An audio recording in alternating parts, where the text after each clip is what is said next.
अस्सलाम वालेकुम। Welcome back to my YouTube channel M life. I am doctor Maria. तो आज किसी एजुकेशनल टॉपिक पे वीडियो बनाते हैं। आज डिस्कस करेंगे हाइपरटेंशन, जिसको हम आम ज़बान में जो है हाई ब्लड प्रेशर के नाम से जानते हैं। इसके काजेज़ क्या है, इसको डायग्नोसिस इस तरह करते हैं, इसके ट्रीटमेंट क्या है, इसमें कौन कौन सी एहतियात करनी चाहिए, ये सारी चीज़ें डिस्कस करेंगे।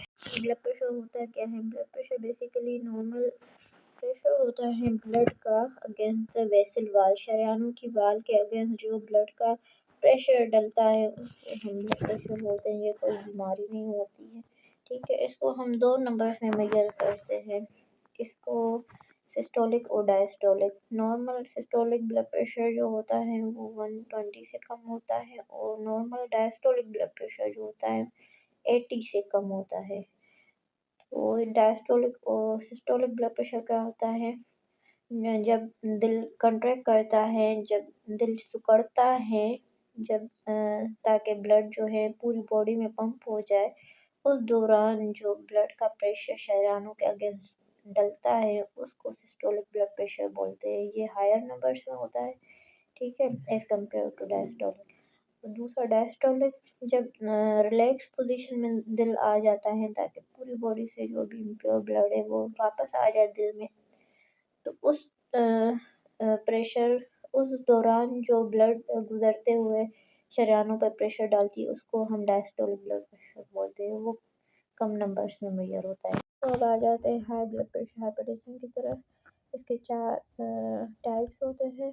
Elevated blood pressure, stage 1 hypertension, stage 2 hypertension और हाइपरटेंसिव क्राइसिस। एलिवेटेड हाइपरटेंशन में जो है सिस्टोलिक ब्लड प्रेशर जो है आपका 120 से 120 और 129 के बीच में होता है, और diastolic blood pressure less than 18, मतलब वो नॉर्मल होता है।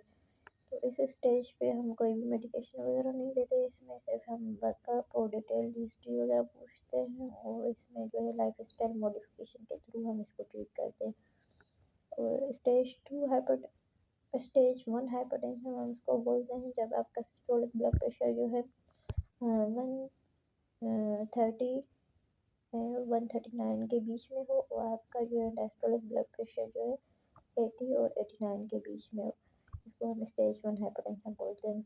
इसके बाद आ जाता है स्टेज 2 हाइपरटेंशन, जब आपका सिस्टोलिक ब्लड प्रेशर 140 से अबव हो और डायस्टोलिक ब्लड प्रेशर 90 से अबव हो, इसको हम स्टेज 2 हाइपरटेंशन बोलते हैं। इसके बाद आ जाते हैं हाइपरटेंसिव क्राइसिस। हाइपरटेंसिव क्राइसिस में जो है दो टाइप्स आ जाते हैं, हाइपरटेंसिव इमरजेंसी और हाइपरटेंसिव अर्जेंसी। इन दोनों में जो है ब्लड प्रेशर आपका सिस्टोलिक जो है 180 से अबव होता है, और डायस्टोलिक ब्लड प्रेशर जो है 120 से अबव होता है। हाइपरटेंसिव इमरजेंसी में जो है आपको जो है एंड आर्गन डैमेज हुआ होता है। एंड आर्गन मतलब ब्रेन, किडनी, हार्ट, इनका जो है डैमेज हो चुका होता है, वो उस सूरत में फिर उसके सिम्टम्स अलग होते हैं, ठीक है।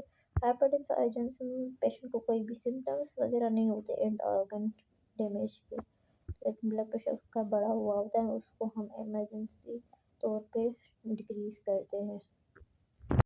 तो अभी ब्लड प्रेशर के काजेज़ वगैरह क्या हैं?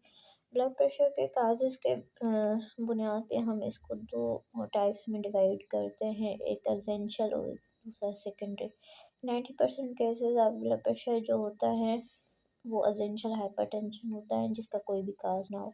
लेकिन एसेंशियल हाइपरटेंशन के जो रिस्क फैक्टर ज़रूर होते हैं, जैसे कि ओबेसिटी, ओल्ड एज वगैरह, और इनएक्टिव लाइफ स्टाइल या सेडेंटरी लाइफ स्टाइल वगैरह आ जाते हैं इसके रिस्क फैक्टर्स में।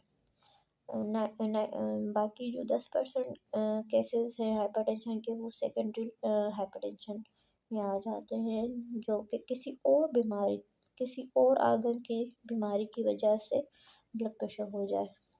जैसे गुर्दों का कोई मसला हो तो उसकी वजह से ब्लड प्रेशर जो होता है उसको हम सेकेंडरी हाइपरटेंशन बोलते हैं। कि प्राइमरी जो है गुर्दों का मसला है, सेकेंडरी जो है उसकी वजह से ब्लड प्रेशर बढ़ गया है, या कोई हार्मोनल कोई बैलेंस हो उसकी वजह से जो है हाइपरटेंशन होता है, उस उसमें जो हाइपरटेंशन उसको भी हम सेकेंडरी हाइपरटेंशन बोलते हैं। ये 10% केसेस में होता है।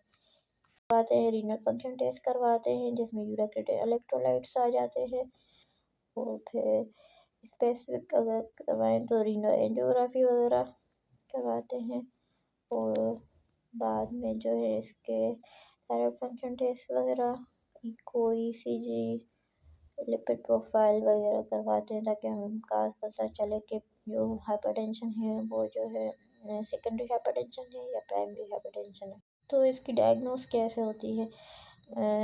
जब आपका एक दफ़ा अगर ब्लड प्रेशर बढ़ा हुआ आ जाए थोड़ा सा, तो इसमें ये होता है कि कभी कभी कुछ पेशेंट का ब्लड प्रेशर जो है ना वो सिर्फ क्लिनिक पे आके बढ़ता है डॉक्टर के सामने, लेकिन घर में जाते हैं तो उनका ब्लड प्रेशर नॉर्मल होता है। तो इस सब टाइप को हम बोलते हैं वाइट कॉलर हाइपरटेंशन। तो मोस्टली जो ब्लड प्रेशर के मिसडायग्नोस होते हैं पेशेंट्स, वो है वाइट कॉलर हाइपरटेंशन होते हैं। तो इसलिए जो है पेशेंट को हम फिर घर बोलते हैं कि आप घर जाके जो है 5 दिन जो है ब्लड प्रेशर सुबह शाम चेक करके लिखें, फिर हम उसका एवरेज निकालते हैं। अगर वो एवरेज अगर बढ़ा हुआ आता है तो फिर हम इसको डायग्नोस करते हैं कि वो ब्लड प्रेशर की मरीज़ है और उसको अब दवाइयों की ज़रूरत है। तो अभी आ जाते हैं सिम्टम्स या अलामातों पे। तो इसके कोई भी स्पेसिफिक अलामात वगैरह नहीं होते, इसलिए इसको जो है साइलेंट किलर बोला जाता है पूरी दुनिया में। ठीक है, लेकिन कुछ कुछ मरीज़ों में सर में दर्द वगैरह हो सकता है, लेकिन जो सेकेंडरी हाइपरटेंशन होता है जो 10% मरीज़ों में होता है, जो किसी और बीमारी की वजह से ब्लड प्रेशर होता है, उनमें जो है प्राइमरी जो है दूसरी अलामतें हो सकती हैं, गुर्दों की तकलीफ़, हार्मोनल इश्यूज़ वगैरह हो सकते हैं जिसकी वजह से ब्लड प्रेशर होता है। तो उनमें जो 10% मरीज़ों में जो है दूसरी ऑर्गन्स की सिम्टम्स हो सकते हैं। लेकिन जो एक टाइप है हाइपरटेंसिव इमरजेंसी, जिसमें जो एंड ऑर्गन डैमेज हो चुका होता है, तो उसमें जो है सिम्टम्स होते हैं मरीज़ में एंड ऑर्गन डैमेज के, जैसे कि पेशाब कम आना, पेशाब में खून आना, कन्फ्यूजन, अल्टर्ड कॉन्शसनेस, बेहोश हो बेहोश हो जाना, मरीज़ का बेहोश हो जाना, सीने में दर्द होना, साँस में घुटन वगैरह, ये सारे हाइपरटेंसिव इमरजेंसी के सिम्टम्स है। तो ट्रीटमेंट में आ जाते हैं जो डाइटरी मॉडिफिकेशन, लाइफस्टाइल मॉडिफिकेशन और मेडिकल ट्रीटमेंट। ठीक है, तो डाइटरी मॉडिफिकेशन में यही नमक वगैरह कम खाएं, 6 ग्राम पर डे आप ले सकते हैं नमक, स्मोकिंग को एड करें और अल्कोहल कम करें।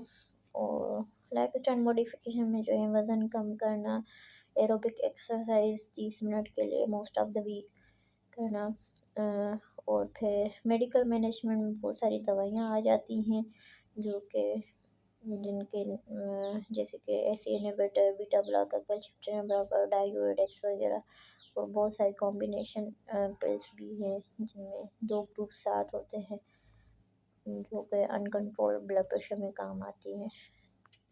तो ठीक है, तो यहाँ पे हम ये टॉपिक हम अपना कंप्लीट करते हैं। Okay, see you in next video. अल्लाह हाफिज़।